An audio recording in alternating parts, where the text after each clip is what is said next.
Mais qui était Maître Archimède, cette grande femme au courage indomptable décrite par Angela Davis? Gerty Marie-Bernadette Archimède naît le 26 avril 1909, à Morne-à-l'Eau, dans une famille modeste. Son père Justin est alors assistant boulanger et sa mère Marie-Adélaïde Tamarin est standardiste. Elle est l'aînée d'une famille de 5 enfants. Cette élève brillante a la chance de suivre une scolarité complète, contrairement à de nombreuses jeunes filles de son âge. Scolarisée au collège Michelet à Pointe-à-Pitre, elle rejoint le lycée Carnot où elle obtient son baccalauréat en 1930. Son rêve de devenir professeur de philosophie s'écroule face au refus de ses parents de l'envoyer à Paris, marqué par le décès de leur fille Germaine. Battante, elle entame des études de droit en Martinique après avoir travaillé dans une banque. Elle réussit à partir à Paris où elle obtient sa licence à la Sorbonne. Elle veut devenir avocate et réussit à obtenir son diplôme. Gerty Archimède choisit de rentrer en Guadeloupe pour défendre les droits du peuple guadeloupéen. Elle prête serment le 19 décembre 1939, première femme inscrite au barreau de la Guadeloupe. Dans un monde d'hommes, Gerty arrive pourtant à s'imposer. Sa carrière est marquée par de nombreux succès.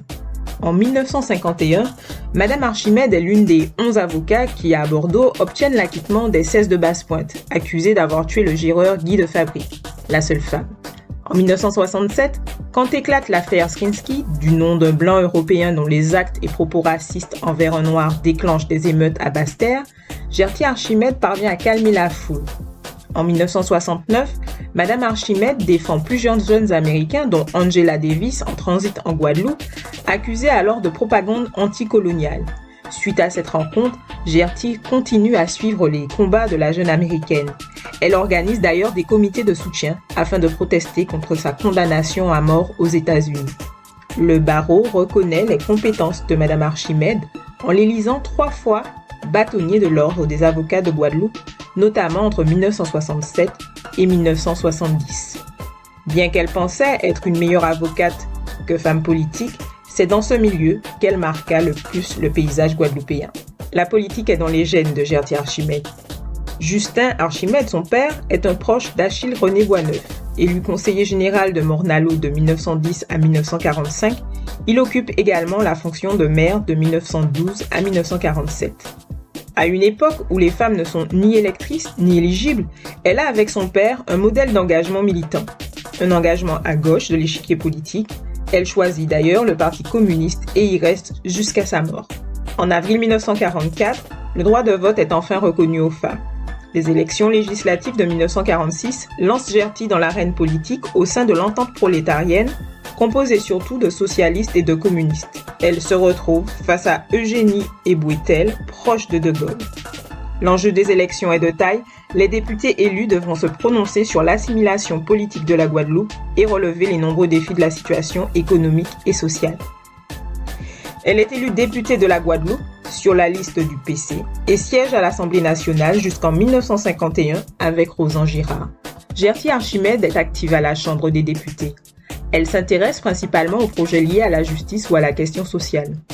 Les Antilles sont au cœur de sa démarche. Elle porte avec les députés antillais le projet de départementalisation, puis demande systématiquement qu'il soit appliqué la législation métropolitaine. Communiste, elle vote contre le plan Marshall en 1948 et contre le statut du Conseil de l'Europe en 1949. En 1951, Madame Archimède n'est pas réélue, victime de manipulations frauduleuses. Elle ne retrouvera plus les bancs de l'Assemblée. En 1967, son dernier échec est en partie la cause des émeutes qui secouent Basse-Terre dont Oli Wong vous a parlé l'an dernier. Qu'à cela ne tienne, les idéaux de Gerty Archimède sont profondément ancrés. De retour en Guadeloupe, elle s'installe à Basse-Terre dont elle devient la première femme maire après le départ d'Élie Chauffrin, mais pour une courte durée, les élections ayant été annulées puis remportées par le candidat de droite Gaston Feuillard. Elle reste dans l'opposition. Conseillère générale de 1945 à 1965, elle représente les cantons de Pointe-à-Pitre, Basse-Terre et Morne-à-l'Eau. Après 1970, Gerty Archimède reste conseillère et laisse la première place à des équipes plus jeunes. Cette femme politique de conviction, militante de toujours, confie ses déceptions quant à la départementalisation qui n'a pas répondu aux attentes des Antillais. Pour autant, elle n'a pas été partisane d'une indépendance nationale de la Guadeloupe. Tout au plus, d'une autonomie qu'elle définit comme une substitution de rapports de subordination à une coopération fondée sur l'estime réciproque et la collaboration fraternelle. Depuis son enfance, Gertie Archimède surmonte les obstacles liés à son genre. Elle est aussi sensible à la situation économique et sociale des femmes guadeloupéennes, étouffées par un système patriarcal qui peine à reconnaître leurs compétences et le rôle qu'elles jouent dans la société. Elle s'affirme féministe.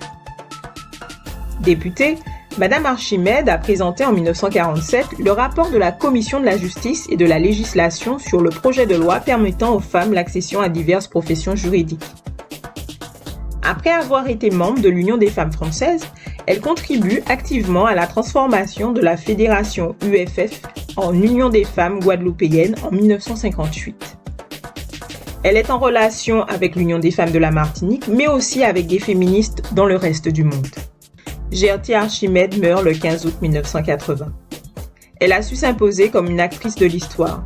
De nombreux lieux de mémoire, en Guadeloupe, mais aussi à Paris, rappellent ses engagements et ses actions en faveur d'une justice sociale.